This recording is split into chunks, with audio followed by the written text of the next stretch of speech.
너무나 어처구니 없는 사건 속으로 들어가 보도록 하겠습니다. 김유진 아나운서. 지난 5일 오후 6시쯤 경남 창원의 한 골목길에서 정말 안타까운 사고가 벌어졌습니다. 당시 상황이 담긴 영상을 준비했는데요. 함께 네. 보면서 이야기 나눠보겠습니다.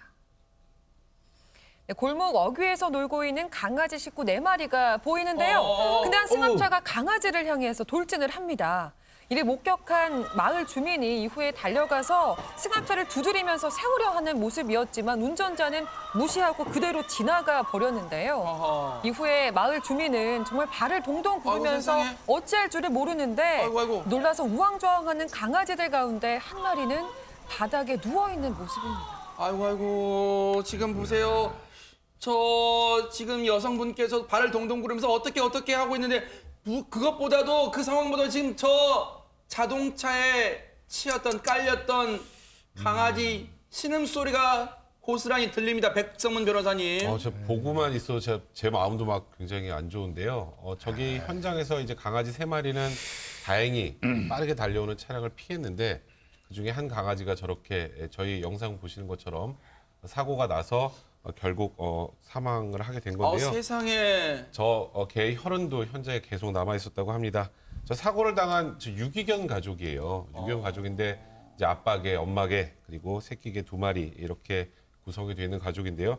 근처 생활 폐기물이 쌓인 곳에서 그냥 저 유기견 가족들이 살고 있고 마을 주민들이 이렇게 종종 보살피면서 저 강아지들이 이제 가족을 이루면서 살고 있었었는데 뭐 모견이나 부견 저기도 엄마 아빠 똑같습니다.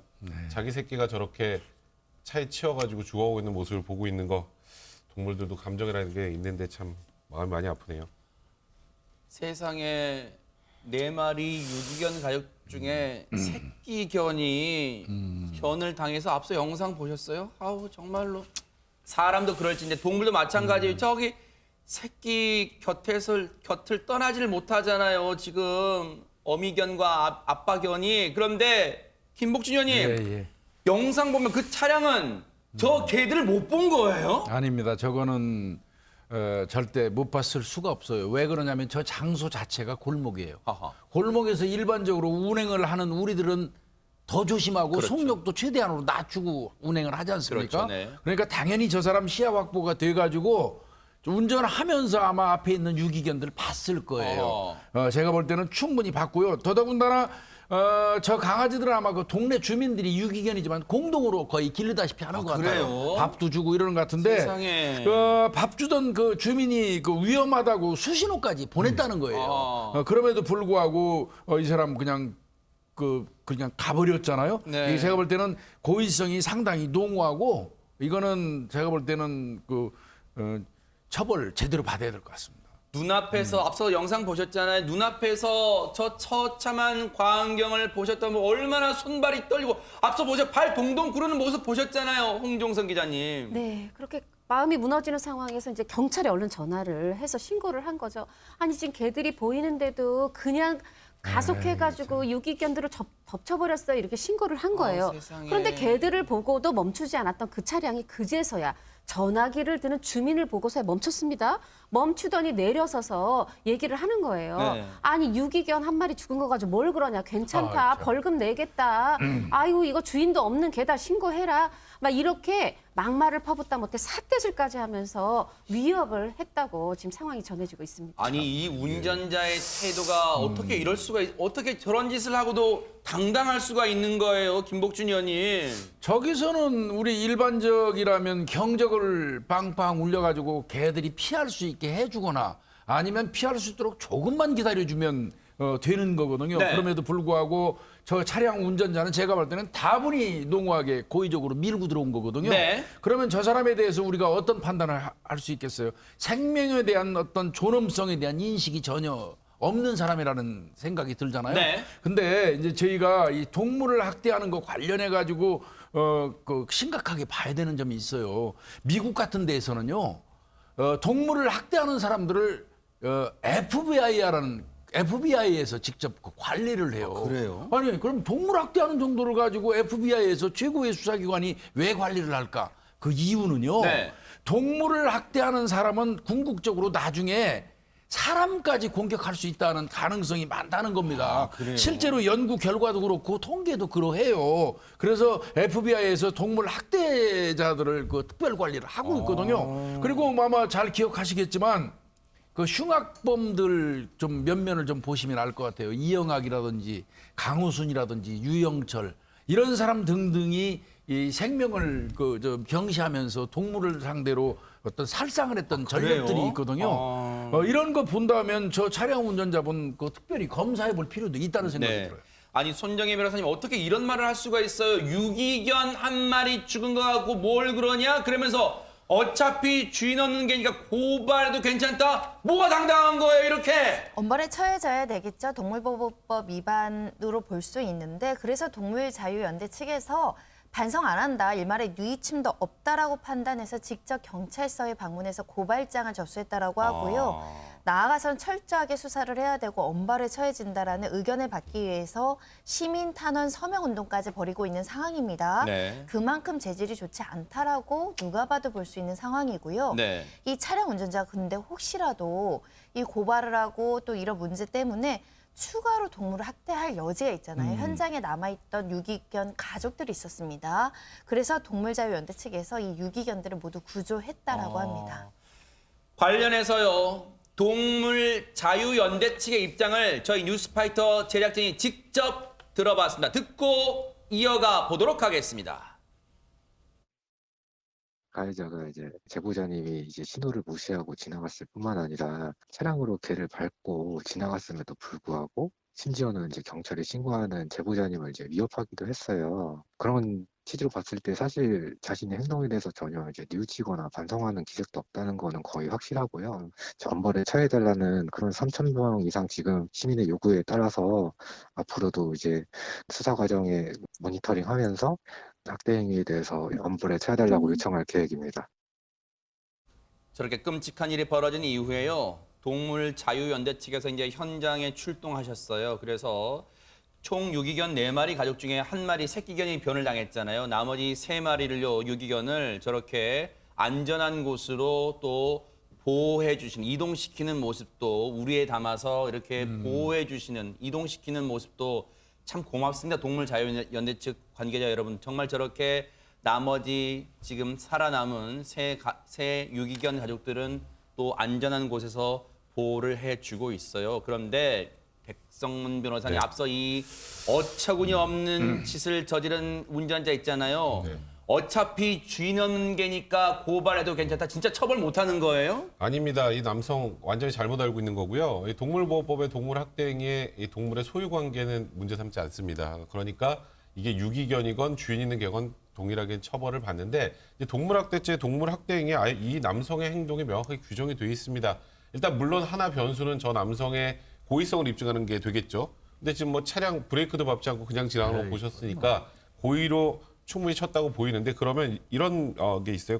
노상 등 공개된 장소에서 동물을 죽이거나 다른 동물이 보는 앞에서 동물을 죽음에 이르게 한 행위. 딱 저 사람의 행동을 어찌 보면 동물보호법에서 규정을 해놓은 건데요. 3년 이하 또는 3천만 원 이하의 벌금형에 처해질 수 있고요. 뭐 물론 동물보호법 위반 동물학대 관련해서 솜방망이 처벌에 그친다 이런 얘기들 많이 있는데 최근에는 이제 동물의 생명권을 보호하는 움직임이 굉장히 많고요. 최근에는 조금씩 이제 처벌도 중하게 하는 추세인데요. 저런 행동, 저희 집 모두가 다 경악할 만한 저런 행동은 정말 엄벌에 처해야 될 것 같습니다. 정말 동물은요, 주인이 없건 있건 간에요, 우리가 더불어가는 이 생명체라고 몇 번을 뉴스파이터가 말씀을 드리는데 정말 이런 행동을 하는 사람이 있습니다. 정말 고발장이 접수됐기 때문에 앞으로 어떻게 흘러가는지 뉴스파이터가 바짝 따라붙어 보도록 하겠습니다.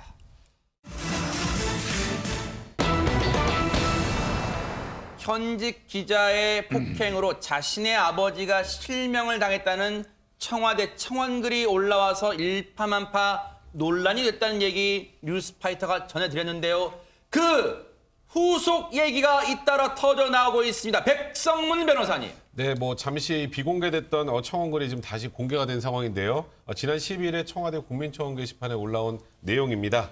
아버지가 현직 청와대 출입 기자인 남성에게 일방적인 폭행을 당해서 오른쪽 눈이 실명되어 장애인이 되었다. 수개월이 지날 때까지 병원 치료비와 사과 한 번 없는 가해자의 엄중한 처벌을 부탁드린다라는 청원을 게시해서 굉장히 크게 논란이 되는데요. 네. 현재 8만 명 이상이 동의한 이 청원글 아직까지도 계속 논란이 이어지고 있는 그런 상황입니다. 하하.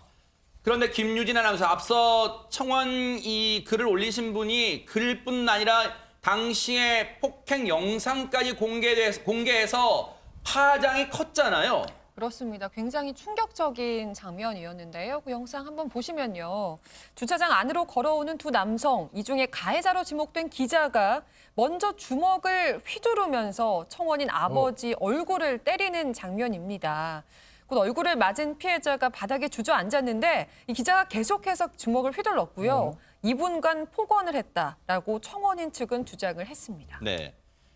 보시는 것처럼 피해자 측은요, 피해자가 일방적으로 폭행을 당했다고 주장하면서 청원글을 올렸는데 이에 대한 반박, 가해자 측에서 반박의 글을 올렸는데 주장이 180도 상반되는 것 같습니다. 홍종선 기자님. 그렇죠. 기존에 이 피해자의 아드님 또 이제 이 피해자의 아내분도 또 추가로 글을 올렸는데 그 내용은 이랬어요. 네. 이 어머니가 운영하시는 가게에 평소 오던 손님인데 평소에 이 술값 계산을 잘 안 해서 어머니하고 좀 갈등이 있었다는 거예요.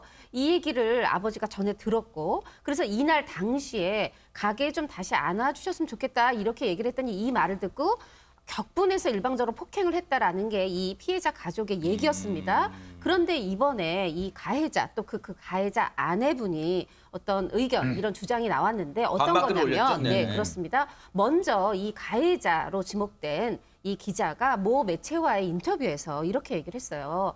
아, 그게 아니다. 오히려 이 피해자 지금 사람이 와서 민형사상 책임 묻지 말고 그냥 1대1로 싸우자. 오히려 이렇게 해서 싸움이 됐다라고 인터뷰를 했고 또 이 가해자의 아내분도 글을 올려서 이런 비슷한 내용인데요. 아니 무슨 술값 때문에 우리 남편이 그런 것처럼 파렴치한을 만들었다. 아니다. 오히려 되려 싸우자 했다. 비슷한 취지의 글을 올렸습니다. 술값 시비가 아니라 가해자 측의 주장은 아니다. 피해자가 먼저 와서 우리 시쳇말로 내가 형사 책임 안 물을 테니까 우리 1대1로 붙자. 시비를 먼저 걸었다는 거예요. 완전히 180도 상반되잖아요. 그런데 김유진 아나운서, 그럼 저 폭행이 일어나기 전에 대체 두 사람 사이에는 무슨 일이 있었던 걸까요? 한번 따져볼까요? 어떻습니까? 네, 지금 일단 가해자와 피해자들의 주장이 엇갈리는 상황이어서 정확히 어떤 일이 있었는지 단정하기는 어려운데요. 이런 가운데 피해자 아내 측에서 당시 가게 내부가 찍힌 CCTV 영상을 공개했습니다. 그래요? 어허. 네, 화면을 보면서 설명해 드리겠습니다. 네.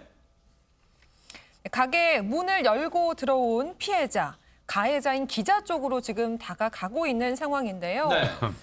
이때 피해자가 자리에서 일어나서 기자에게 무언가를 얘기하는 듯한 지금 모습이 지금 담겼습니다. 또 기자 또한 피해자를 향해서 손짓을 하면서 말을 이어가고 있는 상황인데요. 지금 우리가 대화 내용이 들리지 않고 그렇죠. 좀 상황만 보고 있어서 맥락을 이해하는 데 조금 어려움이 있다는 게 좀 아쉽지만요. 네. 지금 대화를 나누다가 이 두 사람이요 함께 자리에서 일어나서 그러네요. 가게 문 밖으로 나서는 그런 장면이 찍혔습니다. 네. 이 영상을 공개했던 피해자 아내 측에서는요. 네. 이 기자가 남편에게 밖으로 나가자고 손짓을 했고 이후에 기자와 함께 나가서 일방적인 폭행을 당했다라고 주장을 하고 있는 상황입니다. 네.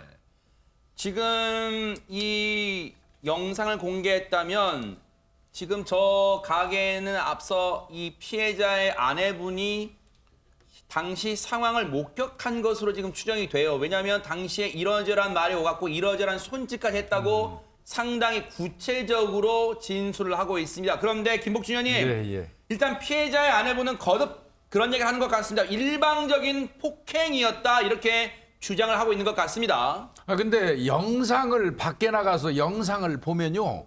분명한 거는 그 이 피해자는 뭐 1대1로 싸우러 나갔는지 여부는 모르겠습니다만은 준비가 안 돼 있는 상태에 급습하는 건 명백해요. 다시 한번 보실까요? 지금 이 장면이면. 예. 저 사람은 지금 싸울 준비가 안 돼 있잖아요. 피해자는. 아하. 가해자는 지금 갑자기 이제 공격을 한 거고요. 아하. 그다음에 공격해서 사람이 쓰러졌는데 그 위에서 또 재차 공격을 하고 있거든요. 네. 그래서 저거는 제가 판단할 때는 다분히 싸우러 나간 건 아닌 걸로 보여요. 피해자 입장에서는. 네. 또 서로 피해자하고 가해자가 1대1로 우리 저 싸우러 가자. 민형사상 뭐 어떤 문제 제기하지 않고 그랬다 손치더라도 사람 때려서 다치면 그거는 처벌받습니다. 아하. 대한민국에 그런 법이 어디 있어요? 네. 그리고 더더군다나 이분 지금 그 실명 안구 파열까지 왔다면 세상에. 중상해입니다. 중상해. 중상해 상태인데 지금 불구속 상태에서 재판을 받고 있는 것도 저는 조금 그 이해가 안 가는 부분이기는 해요. 그런데 이제 문제는 아마 일단 저렇게 다치고 난 다음에 치료비라든지 보상 문제 때문에 이 저 피해자 아내 되시는 분하고 가해자 이제 아내 되시는 분하고 만났던 것 같아요. 아하. 그래서 얘기가 잘 안 됐는지 여부는 모르겠습니다만은 네. 그 다음 날 이 가해자가 오히려 때려놓고 엄청나게 전화를 해가지고 욕하고 문자를 보냈다는 거. 그 사후 행위가 저 사람은 더 나쁜 거예요. 그런 부분은 좀 따지지 않을 수가 없을 것 같습니다. 일단 이 부분이 또 쟁점될 것 같아요. 지금 피해자 아내분의 주장이 사실이라면 아마 그것을 이 전화로 욕설을 했다면 녹취를 했을 가능성도 있고요. 그렇죠. 그리고 문자를 받았다면 그 보낸 문자, 욕설 문자를 받았다면 아마 그것도 증거 차원에서 가지고 있을 것 같아요. 추후에 이게 공개될지는 모르겠습니다만 일단 일방적으로 가해자 측에서 욕설과 이 문자를 했다는 거예요. 그런데 홍종선 기자님, 앞서 얘기 들으셨지만 지금 피해자는 실명 상태, 지금 평생 장애로 살아야 된다는 거예요. 이 피해자 측에서, 그리고 이 사안이 일반인 사이에서도 이런 일이 일어나도 분노가 치밀고 정말 심각한 일인데 가해자가요, 현직 기자라는 점, 현직 청와대 출입 기자라는 점이 알려지면서 더 논란과 분노, 공분이 커지고 있는 상황이에요. 피해자 측이 원하는 건 뭐합니까 대체? 지금 이 피해자가 이 오른쪽 눈 실명하지 않았습니까? 뜨지도 못한다고 그래요. 감겨 있다 그래요. 그 얘기는 뭐냐? 평생 장애를 안고 살아야 돼요. 씻을 수 없는 상처를 줬는데 조금의 반성도 없다라는 거죠.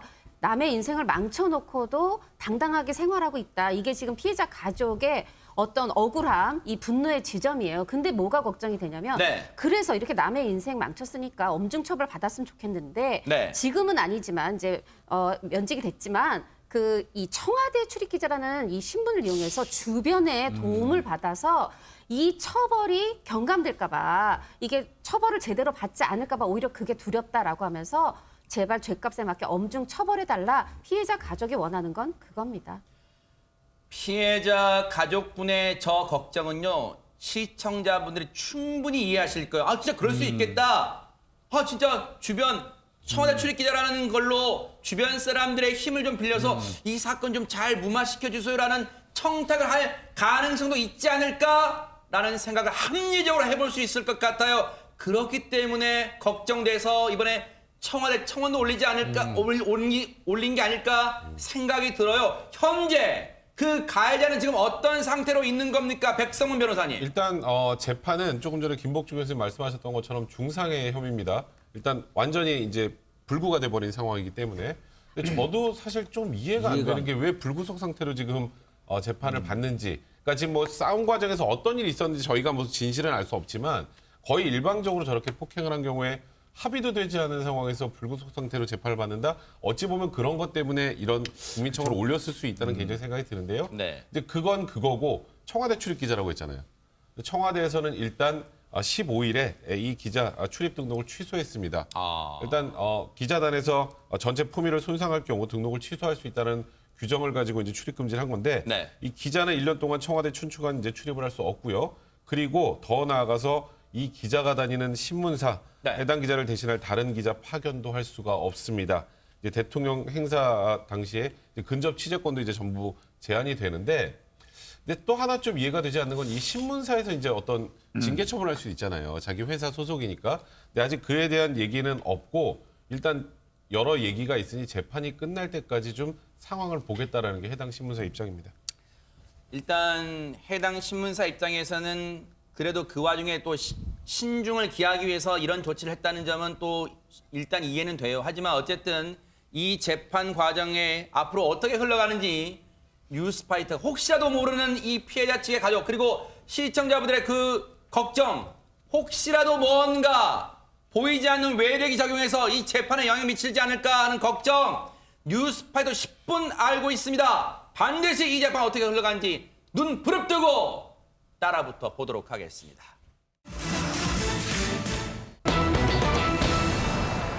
분위기 바꿔볼게요. 요즘 뭐 본의 아니게 참 부동산 문제가 우리의 분노도 자아내고 진짜 이슈의 중심이 돼서 모든 걸 빨아들이고 있는데 그런 와중에 참 눈길을 끄는 관심을 끄는 소식이 하나 전해졌습니다. 김유진 아나운서 먼저 얘기를 해볼까요? 네.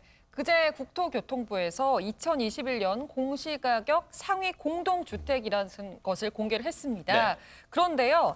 장동건, 고소영 씨 부부가 사는 것으로 알려진 아파트가 전국 1위에 올라서 지금 화제가 되고 있더라고요. 이런 것도 발표하는군요. 네, 그런데 이 아파트의 공시 가격이 얼마냐? 네. 163억 2천만 원입니다. 이게 전국에서 가장 비싼 것뿐만이 아니라요. 공시 가격이 100억이 넘는 게 지금 최초의 아파트라고 하더라고요. 저거 잘못 쓴 건 아니죠? 아닙니다, 아닙니다. 공 지금 잘 세보셔야 돼요. 제대로 쓴 거 맞고요. 네. 이게 지금 복층 세대라고 하는데 아, 장동건 그래요? 씨가 해당 아파트는 2017년 4월, 그러니까 한 4년 전에 매입한 것으로 알려지고 있습니다. 이야, 전국의 가장 비싼 집 순위가 저렇게 또 매겨집니다. 그런데 이것도 순위가 바뀌었다는 이번에 보니까 네, 거의 15년 만에 또 바뀌었다는 거예요 지금. 네. 일반적으로 뭐 우리나라 사람들이 누가 가장 좋은 집에 살까 하면 그냥 거침없이 나올 수 있는 게 삼성 이건희 회장 그랬었죠, 얘기일 옛날에는. 거예요. 아시다시피 그 이건희 회장 그 아파트라고 알려져 있는 서울 서초동에 있는 그 트라우마우스 5차. 네. 이게 지난 15년 동안 1위 쭉 유지하고 있었어요. 네. 그게 뭐 한 공시지가가 69억 이거 9,200만 원. 야, 이게 그러니까 72억이라네요. 그러니까 지난해가 전년도보다 올라서야 돼. 아하. 그러니까 저 평당이거든요. 야. 이게 전체 얘기를 하는 게 아니거든요. 네. 그런데 올해 이제 2순위로 내려앉았다고 그래요. 뭐 자본주의 사회에서 잘 사는 거 부자인 거는 자랑스러운 일인데 네. 뭐 어찌됐건 그럼에도 불구하고 뭔지 모르게 좀 허탈합니다. 예. 앞서 보세요. 이 두 장의 이제 두 집을 보여드렸잖아요. 오른쪽이 서초동 트라움 하우스. 바로 그 집이 부동의 1위를 차지하고 있다가 왼쪽 사진 바로 청담 더 펜트하우스. 여기에 이제 1위 자리를 뺏겼어요. 내줬는데 건물들끼리 기분이 나쁠지는 모르겠습니다만은. 네. 그런데 저런 집을 비싼 집을 보유하면 또 하나의 관심이 저 사람들이 세금을 얼마나 낼까? 손정희 변호사님 여기도 관심이 쏠리잖아요. 어마어마하게 내야 됩니다. 평당 가격이 1억 3,200만 원인데요. 일단 아이고. 처음 내야 되는 보유세 4억 953만 원. 이야. 세금만 4억 원대고요. 재산세도 내야 되잖아요. 네. 3,854만 원 내야 되고요. 네. 종부세도 2억 9,131만 원이 이제 예상 금액이라고 하니까 네. 1년에 감당해야 되는 세부담도 어마어마한 그러네요. 수준입니다. 이러저러한 세금 부담. 그래서 또 이제 시청자분들 중에서는 그런 생각도 하실 거예요. 아이고 뭐 저기 사는 사람들이 저거 세금 걱정하겠어요. 뭐 이제 그런 말도 하시겠지만 어쨌든 세금이 억소리 납니다. 세금만 해도 억소리가 나요. 그런데 대체 저 아파트는 저 집은 얼마나 좋은 곳이 이렇게 억소리가 나는 걸까요? 저희가요 전문가분께 얘기 들어봤습니다. 듣고 이어가 보도록 하겠습니다. 보면 거기는 이제 뷰 때문에 사는 거라고 봐요. 일단은 한강 자체가 이렇게 흘러 들어오는 게 완전히 쫙 들어오거든요. 그게 일단 제일 큰 메리트고요. 뭐 총 29세대인가 거기가 아마 그럴 거예요. 일단은 VVIP만 한정돼서 이제 그런 뭐 마케팅 전략도 일단 썼고 그래서 천고가 한 6m 정도 돼요. 그래서 일단 한 2층 정도 일반 아파트 높이의 통창으로 되어 있거든요. A라인, B라인, C라인 이렇게 총 3개가 있는데 거기에 엘리베이터가 하나씩 깔려 있어요. 그래서 이제 각 층에 한 호실밖에 없기 때문에 예를 들어서 카드키를 대야만 이제 그 해당 층에 갈 수가 있거든요. 네. 호텔처럼 본인 말고는 아무도 그쪽으로 들어올 수가 없는 거죠.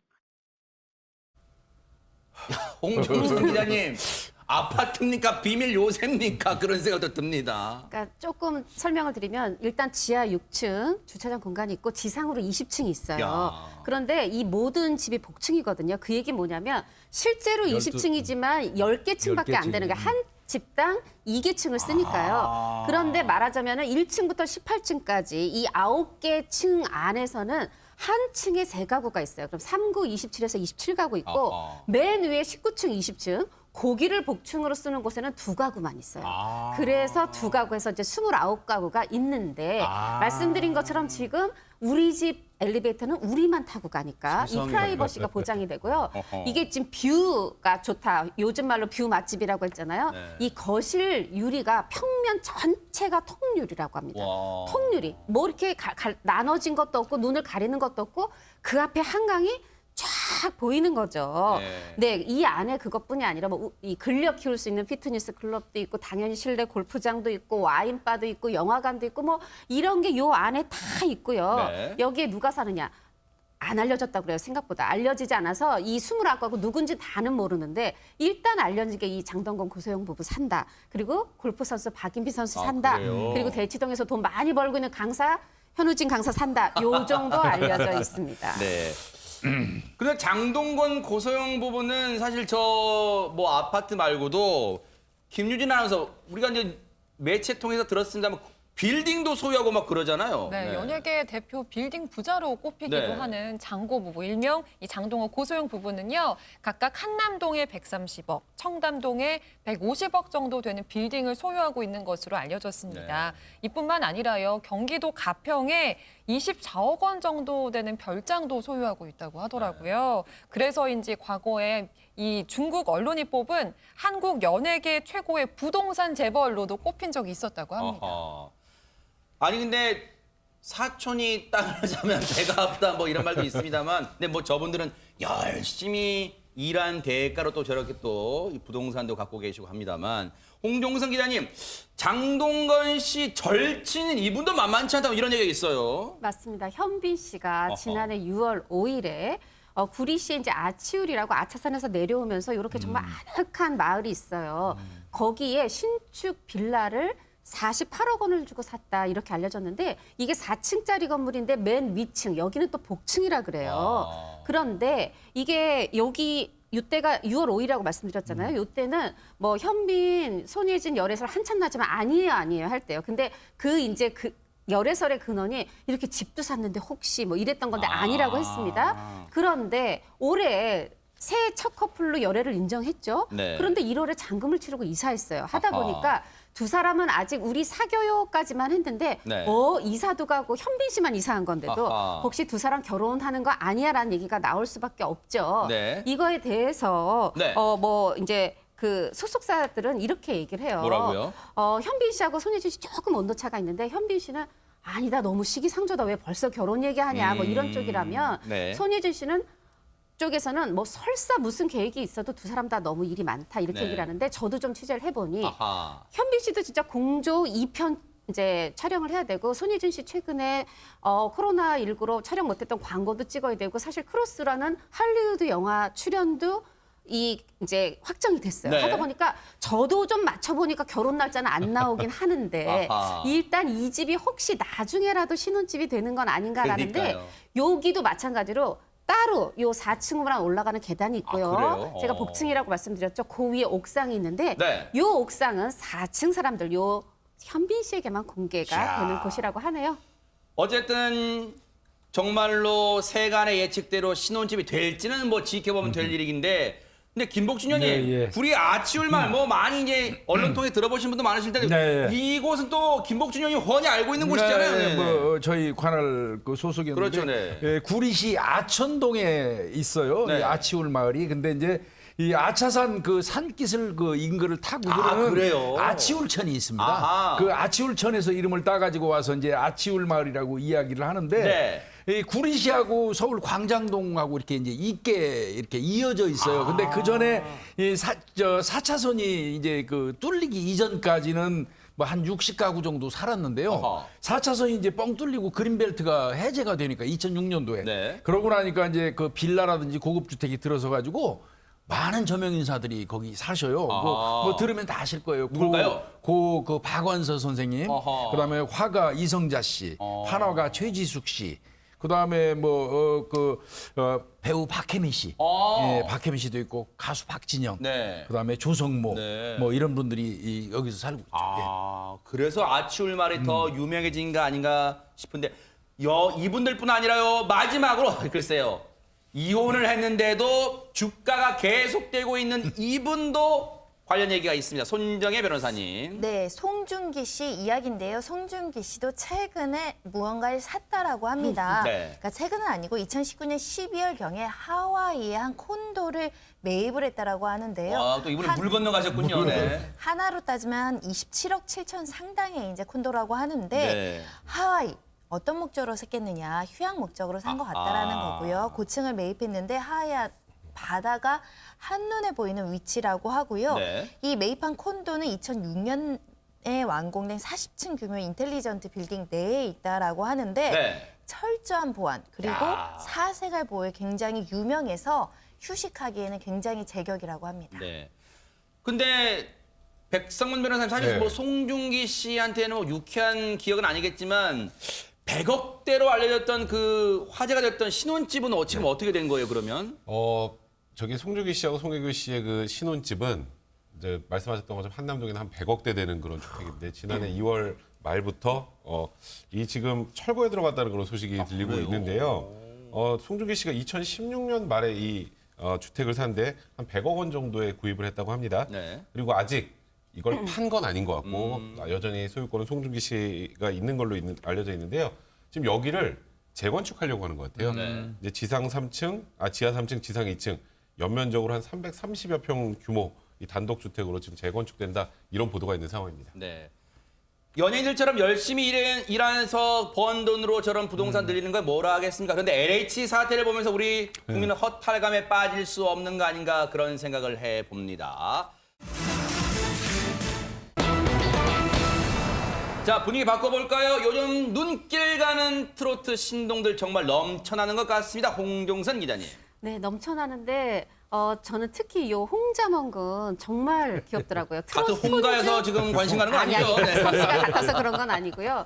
아니 이 트롯 신동 중에서 트롯 손주 좀 더 친근감 있죠? 그 트롯 손주 꼽을 때 홍자먼 씨 빼놓을 수가 없는데 저는 이 11살짜리 아이 뱃속에 할아버지가 들었을까 싶게 그 말이 굉장히 의젓한 그런 구석이 있어요. 네. 예를 들면 경연에서 사실 중도에서 탈락을 했어요. 저는 결승까지 가기 바랬지만 네. 이때 사실 다른 애들 같으면 우는데 울질 않더라는 거예요. 오히려 네. 같이 떨어진 이 이제 뭐 초등부 요런 친구들을 동료들을 달래더라는 거예요. 그래서 김연자 씨가 보니까 어머 세상에 다 두르는데 혼자 하는 애 정말 이 가수가 될 제목이구나 이렇게 생각을 했는데 홍자먼 군도 이렇게 얘기를 해요. 슬펐지만 난 무대에선 울지 않겠다 이렇게 생각을 했다는 거예요. 네, 그래서 정말 무대에서 이제 내려가기 전까지는 울지 않았고 최근에 이제 라디오에 출연을 했어요. 그때 그래도 슬프지 않았어요? 이렇게 물어본 거예요. 인생에서 뭔가 실패했던 경험, 이런 거 있잖아요. 했더니 저는 실패한 적이 없습니다. 이래요. 아니, 트롯 경연에서 탈락하지 않았냐 했더니 그건 속상했던 기억이지 실패한 게 아니다. 딱 이러고 아주 굉장히 어른스러운 모습을 네. 보이더라고요. 실례지만 홍자먼 군 연세가 어떻게 되신지 궁금하고요. 그런데 경연에선 탈락했지만 정말 몸이 10개라도 모자랄 정도로 바쁘다 합니다. 벌써 2집 가수랍니다. 영상 보시고 이어가 보도록 하겠습니다. 아무리 힘들어도 폼나게 살아간다. 내가 바로 홍정원이다.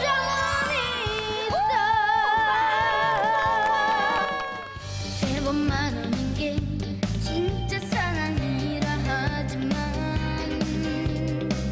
살다보면 그게 참 어려운 일이지.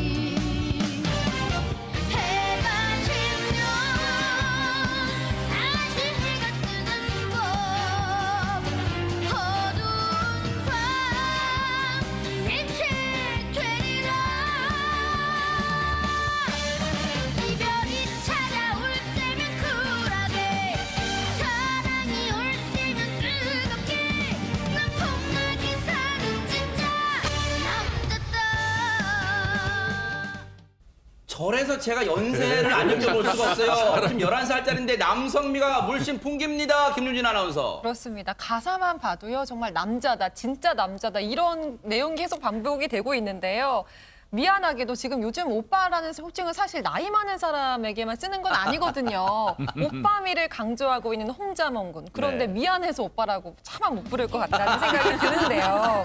네. 그렇게 남자미 오빠미를 강조하는 홍자먼 군이 올해 11살입니다. 그런데 아직은 연애 경험이 한 번도 없다고 해요. 사실은 이게 당연한 얘기인데 말이죠. 네. 그래서 누구를 생각하면서 이런 노래를 부른 건 아니래요. 근데 앞으로 진짜 연애를 하게 된다면 좀 원숭미까지 담기지 않을까라는 기대를 해봅니다. 그런데요, 아까 영상에서 진짜 눈썰미 좋으신 분들은 뭔가 알아채셨을 것 같아요. 손정혜 변호사님. 원래 이 나이 때 이 많이 빠집니다. 맞아요. 이 홍자만 군이 치과 치료는 안 무섭다라는 거예요. 이쁠 때도 울진 않았다고 하는데 문제는 2집 앨범을 녹음해야 되는데 이빨이 몇 개가 없으면 무슨 문제가 있냐면은 발음이 세잖아요. 네, 고음을 내야 되는데 이거는 좀 고충이 아이고, 있었다는 귀여워요, 겁니다. 세상에. 치과 치료는 안 무서워도 앨범 녹음하는데 방해가 되는 거는 무서운 상황인 거죠. 네. 앞니가 3개 없었고 흔들렸다라고 하는데요. 그래서 겨울방에 녹음하려고 했는데 보컬을 그래서 먼저 하고 나중에 반주를 입혔다라고 하는데 네. 앞니 없어도 고음 발사는 또 척척 잘 됐습니다. 그러니까요, 대단한 것 같습니다. 그런데 홍자먼 군의 이번 2집 앨범에는요, 정말 특별히 수록한 대선배의 노래가 있다고 합니다. 한번 보시고 이어가 보도록 하겠습니다. 어쩌면 지금 어딘가 혼자서 나처럼 쳐다볼지도 몰라. 저저녁 작게 빛나는 저 별을 나처럼 보면서 울지도 몰라. 루루루루루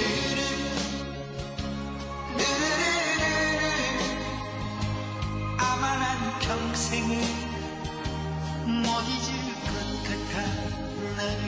어쩌면 우리 언젠가 또다시 우연을 핑계로 만날지 몰라. 내 삶의 전부 눈물로 채워도 널 기다리면서 살는지 몰라. 루루루루 아마 난 평생을 못 잊을 것 같아 너를. 백성문 변호사님, 네. 이래서 제가 연세를 안 여쭤볼 수가 없는 겁니다. 네. 저도 지금 연세를 다시 물어보고 싶은데 지금 저 노래가 내 삶을 눈물로 채우더라 나훈아 선생님의 곡인데요. 네. 왜 이 노래를 이번 2집 앨범에 수록을 했을까요? 저는 그 얘기도 너무 재밌더라고요. 노래가 고급스럽다. 아니, 평소에 이제 나훈아 선생님을 존경하고 나도 트로트 대스타가 되고 싶다 이런 꿈을 계속 포부를 밝혀왔는데요. 와. 지금 나이 11살에 벌써 올해 1월에 2집 앨범을 냈다는 사실도 몰랐고 네. 아까 그 노래 콘서트 영상을 보고 내가 한번 꼭 불러봐야겠다는 생각이 들었다고 합니다. 어허. 2집 앨범이 남자다의 저 곡을 그래서 수록을 했다고 하네요. 네. 사실은 저도 홍자먼 군의 2집 앨범 덕분에 저 오래전에 나훈아 씨의 뮤직비디오를 다시 한번 방송 전에 봤는데요. 제 취향에 맞더라고요. 정말로 이 뮤직비디오 구성도 그렇고요. 정말 이 무엇보다 나훈아 씨의 저 호소력 있는 매력 있는 목소리에 아마 많은 분들이 다시 한번 푹 빠지지 않을까 그런 생각도 또 다시 찾아보신 분들 많으실 것 같아요. 그런데 김복준 형님, 한창 11살이면 동요 듣고 이 친구들과 놀 나이에 트로트 벌써 2집 앨범 낸 가수입니다. 네. 그 아까 노래 부르는 것 중에서 보니까 이런 제목이 있더라고요. 사랑이 올 때면 뜨겁게 한다고 그러는데 저 그거 들으면서 야, 저 나이에 이런 얘기 나올 수 있는 건가 이런 생각이 들었는데 예, 보니까 타고난 것 같습니다. 그러니까요. 타고난 것 같아요. 저 재치도 있고 순발력도 있는데요. 네. 몇 살이냐고 물으니까 영학년 9반이라고 그래요. 그렇게 얘기하는 것도 있고 네. 7살 때 그 회고하는 거 보니까 네. 7살 시절에 내 인생의 3분의 2가 지나는 시점이었는데 내가 촌스러웠던 것 같다. 뭐 이런 얘기도 했고요. 별명이 뭔지 아시죠? 니틀 박상철. 아, 그래요? 네, 항구의 남자를 굉장히 잘 부르죠. 노래 좋습니다. 네.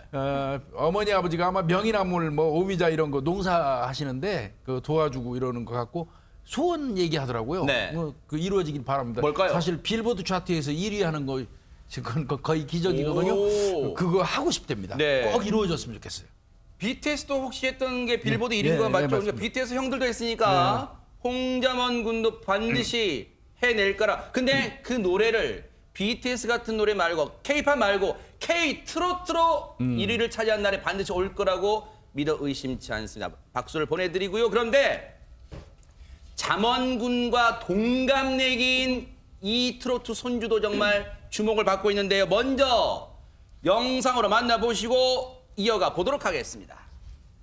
기다리다 봄이 오고 웃는 내일이 나를 떠나오 긴긴 겨울이 모르진 않는데 왜 나를 떠나가오 사랑하고 있는데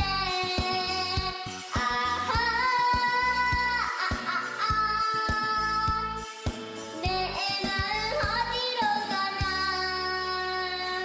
힘이 들고 칙칙칙칙 기차는 달려가네 총을 두고 칙칙칙칙 한없이 달려가네 삑삑삑 메리랜드 이제 정말 나는 갑니다. 혹시 시청자분들 중에 임서원이 누구지 하시는 분들을 위해서 홍종선 기자님 소개 좀 부탁드릴까요? 네, 트롯 경연 올해 방송됐던 트롯 경연에 나왔는데 사실 준결승 결승 못 갔어요. 처음에 저도 국민 투표할 때 사실 그 7명 중에 서원 양 꼭 넣었는데 그럴 만큼 근데 저뿐이 아니라 전 세대를 사로잡은 정말 끼쟁인데 그래요. 노래도 잘하고 춤도 잘 추고 연기도 잘하고 다 잘해요. 네. 그런데 예쁜 모습이 뭐냐면 저는요 춤, 노래, 연기 다 잘할 자신 있어요. 그 자신감이 아주 보기 좋은데요. 네. 이 임서원 양이 그때는 경연에서 떨어졌지만 그 뒤에 이렇게 개인 방송하면서 계속해서 대중과 소통하고 있는데요. 아하. 욕심이 또 많아요. 어떻게 욕심이 많냐? 네. 일단 가수는 가수인데 아이돌은 싫대요. 어허. 트로트가 좋대요. 왜냐하면 트로트는 사람의 마음을 노래하는 세상에. 그런 노래라서 좋다 이렇게 얘기를 하고 네. 노래만 부르는 게 아니라 나 작곡도 하고 싶다. 지금 보시는 기타 치는 거 것처럼 보세요. 기타 치죠? 대박. 기타도 배우고 있다고 그래요. 작곡, 내가 작곡해서 내 노래 부르겠다라고 하고 연기할 기회도 주어지면 연기도 하고 싶다. 아하. 아주 팔방미인입니다. 네. 그래서 다재다능 끼쟁이라고 한 것 같습니다. 임서원 양이 연예인이 되고 싶다고 하는데 얼마나 노력을 하고 있는지 한번 영상 만나보시고 이어가 보도록 하겠습니다. 느끼느끼해 또 말랑말랑해 네 냄새까지 너무나 사랑스러워 눈이 안 보이게 웃으면 심장이 아프잖아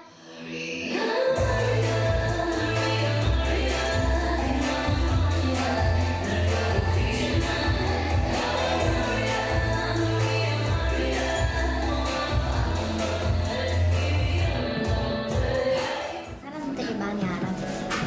그리고 팬카페도 생겨가지고 이력도 생기고 이제 또 저 좋아해 주시는 분들도 더 많아가지고 독자도 날이 나는 갈수록 늘고 있어서 행복해요. 잘 먹고 저도 잘 먹고 잘 살기 위해서는 있겠지만 그래도 부모님 가족들도 환호시켜드리고 싶고 또 어려운 사람들한테 기부를 해서 도와드리고 싶어요. 세상에 저 마음이 얼마나 예쁩니까? 어려운 분들을 성공해서 다 도와드리고 싶다는 거예요. 자, 그 꿈 반드시 이룰 거라고 믿고요. 그런가 하면 이 임서원 양이 정말로 좋아하는 언니가 있답니다. 하하, 누군지 궁금하시죠? 영상으로 만나보시고 이어가 보도록 하겠습니다. 세월이 오가는 길목에 서서 천년법이 되리라 천년법이 되리라.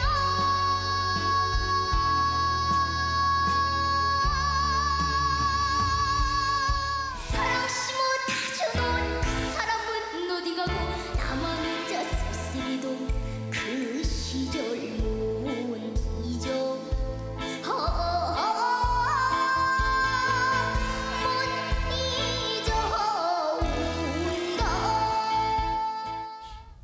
반가운 얼굴 보이스트롯 준우승자 김다연 양인데 홍종성 기자님 사실 이번에 또 화제가 됐던 게 다른 방송의 경연 프로그램 또 도전했었잖아요. 맞습니다. 보이스트롯에서 준우승했는데 어린 나이에 또 왜 다른 데가 했는데 이렇게 얘기했어요. 저는 아직 어린 나이니까 뭐든지 배우고 성장할 단계라 시원하게 도전하고 싶었다. 네. 그럼 가서 막 잘하기만 해야 되는데 사실 조금 처음에 컨디션 난조를 보였어요. 그래요? 왜 그런가 했더니 마음에 부담이 됐대요. 아니 내가 준우승까지 한 사람인데 여기서 못하면 네. 그거 가짜 실력이었다고 할까 봐 나 잘해야 되는데 하는 그 부담이 적지 않아서 오히려 이제 좀 부담이 됐다고 하는데 그래도 뭐 창법도 바꿔가고 점점 좋은 모습 보였고요. 네. 결국은 최종 3위의 성적을 거뒀습니다. 야, 사실 그 부담감이라는 게 어른이나 아이나 할 것 없이 가장 무서운 적일 텐데 대단합니다, 백성문 변호사님. 그러니까 그 부담감 사실 저도 이제 두 경연을 다 봤는데 네. 사실 한 경연에서 준우승을 하고 다른 데 나와서 만약에 입상을 못하면 에이 사람들이 그런 생각을 한단 말이에요. 근데 그 부담감을 13살밖에 안 된 저 소녀가 이겨낸 거고요. 맞아요. 예전에 이렇게 얘기를 하더라고요. 예전엔 이제 창법 자체가 약간 그 창 같은 게 있으니까 학교 가면 할머니 왔다고 애들이 맨날 그랬는데 아하. 요즘은 학교 가면 우리 연예인 왔다 이렇게 좋아해 준다고 해요. 목표 사실 김다연 양만 꿈꿀 수 있을 만한 그런 목표인데요. 네. 전 세계의 트로트를 알리는 맞아요. 가수가 되고 싶다고 합니다. 네. 김다연 양, 홍자먼군, 임서원 양의 가장 큰 강력한 무기는 뭘까요? 바로 서태지 씨 노래에 답이 있습니다. 아직 우린 젊기에 괜찮은 미래가 있기에 무한한 가능성이 열려 있지 않을까 싶어요. 응원하겠습니다.